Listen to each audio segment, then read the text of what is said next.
देखिए दोस्तों, आज मैं संविधान के बारे में बताना जा रहा हूँ। संविधान के क्वेश्चन आते हैं बोर्ड में, 12th क्लास में, 10th क्लास में, 8th क्लास में। संविधान मीन्स कॉन्स्टिट्यूशन, हमारे देश का कॉन्स्टिट्यूशन। That is constitution. क्या है संविधान? संविधान कानूनों का संग्रह है।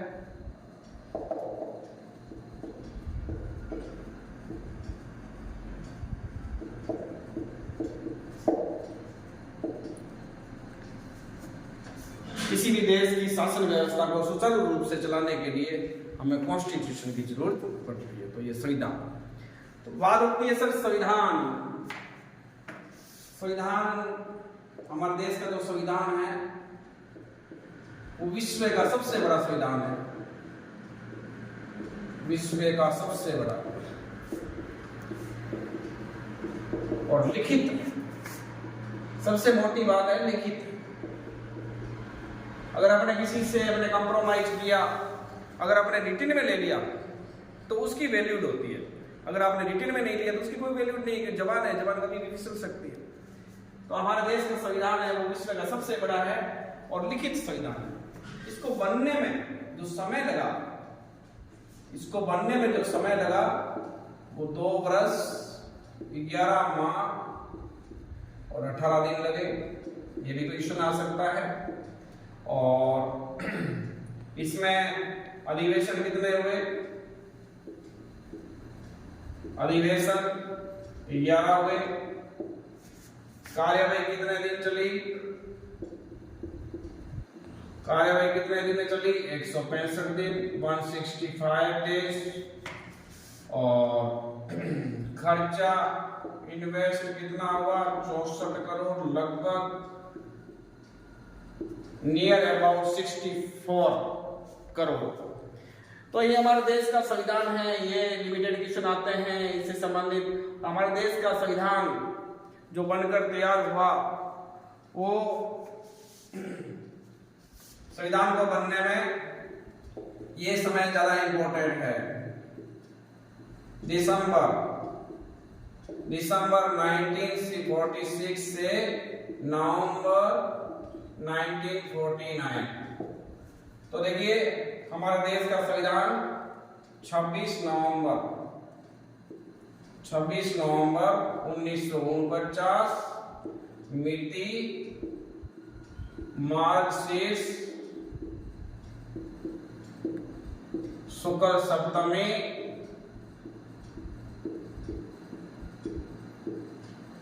संवत 2006। हमारे देश का संविधान 26 नवंबर 1949 को मिति मार्क्सिस शुक्ल सप्तमी संवत 2006 को अधिनियमित आत्मा पे रमीकृत हुआ। और हमारे देश का संविधान जो लागू हुआ वो, ये भी ध्यान रखना, लागू हुआ वो 26 जनवरी 1950 को। और हमारे देश के संविधान में कितने मौलिक कर्तव्य है और कितने मूल अधिकार है, ये क्वेश्चन भी अच्छा है। कंपटीशन के एग्जाम से भी अच्छा है। मूल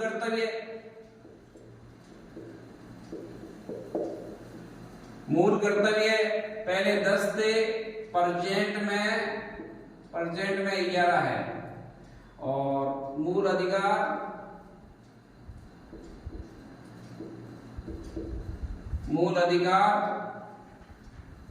अब पहले 7 थे और अभी प्रेजेंट में 6 है।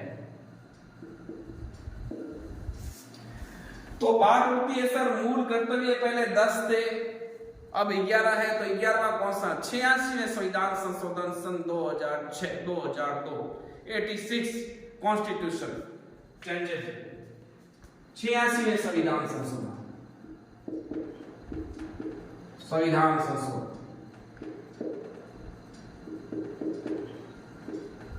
2002।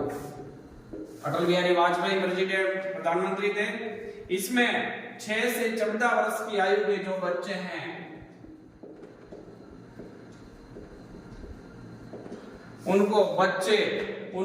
उनके माता पिता नहीं है तो सुरक्षक उनको शिक्षा उपलब्ध करवाएंगे।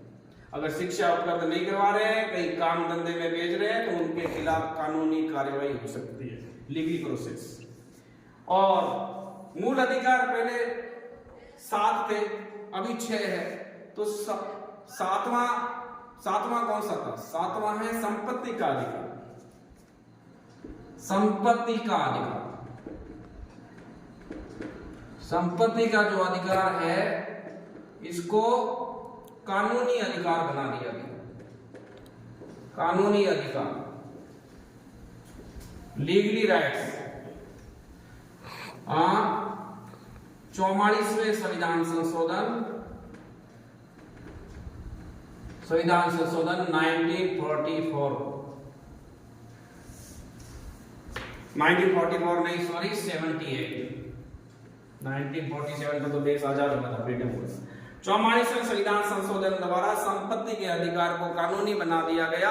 आर्टिकल 300A, आर्टिकल 300A, इसमें यह बताया गया कि संपत्ति के अधिकार में जो पैतृक संपत्ति है उसमें बेटों के बराबर बेटियां भी अधिकार रखती है। बेटियां, बाप की जो संपत्ति है उसमें बेटियां भी बेटों के बराबर अधिकार रखती है। अगर बेटियां चाहे तो पिता की संपत्ति में हिस्सा ले सकती है, बट कंडीशन, अगर वो नहीं चाहे तो एसडीएम के समक्ष उपस्थित होकर उनको लिखित में देना पड़ता है कि हमारे हिस्से की जो संपत्ति है वो हम अपने भाइयों के नाम करते हैं। तो संपत्ति के अधिकार को कानूनी अधिकार बना दिया गया। 44वें संविधान संशोधन 1978, ये आर्टिकल 300A है। और अभी वर्तमान में पूछे, प्रेजेंट समय में मूल कर्तव्य 11 है और मूल अधिकार 6 है। ये और उद्देश्य प्रस्ताव पूछे, उद्देश्य प्रस्ताव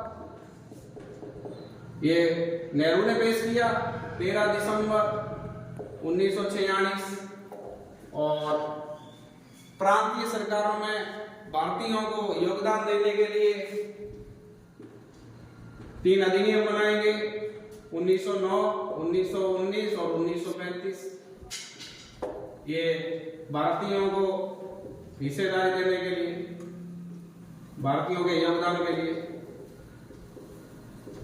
और इसमें सबसे मोटी बात है, इसमें संविधान में प्रारूप समिति के जो अध्यक्ष थे, प्रारूप समिति के अध्यक्ष, प्रारूप समिति के जो अध्यक्ष थे, समिति के अध्यक्ष दलितों के मसीहा डॉक्टर भीमराव अंबेडकर साहब, भीमराव अंबेडकर।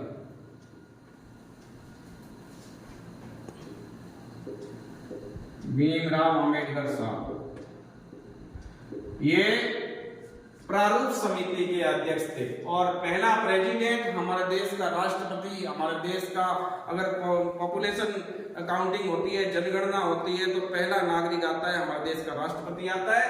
और प्रथम राष्ट्रपति था वो डॉक्टर राजेंद्र प्रसाद था, डॉक्टर राजेंद्र प्रसाद।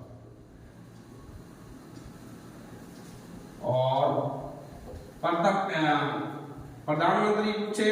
प्रधानमंत्री पूछे तो जवाहरलाल नेहरू। तो ये मैंने कॉन्स्टिट्यूशन से रिलेटिव क्वेश्चन बताए हैं। और कॉन्स्टिट्यूशन से रिलेटिव क्वेश्चन है, ये कंपटीशन में भी आते हैं, तो आप इनको जरूर, मैंने तो मेन फैक्ट बताए हैं।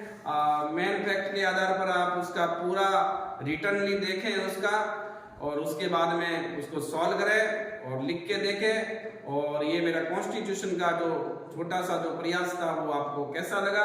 अगर आपकी मेरी ये क्लास आपको पसंद आए तो जरूर इसको लाइक करें, सब्सक्राइब करें। मैं भोजराज प्रजापति सर, मुस्कान क्लासेस, सभी को आने वाले एग्जाम के लिए बेस्ट ऑफ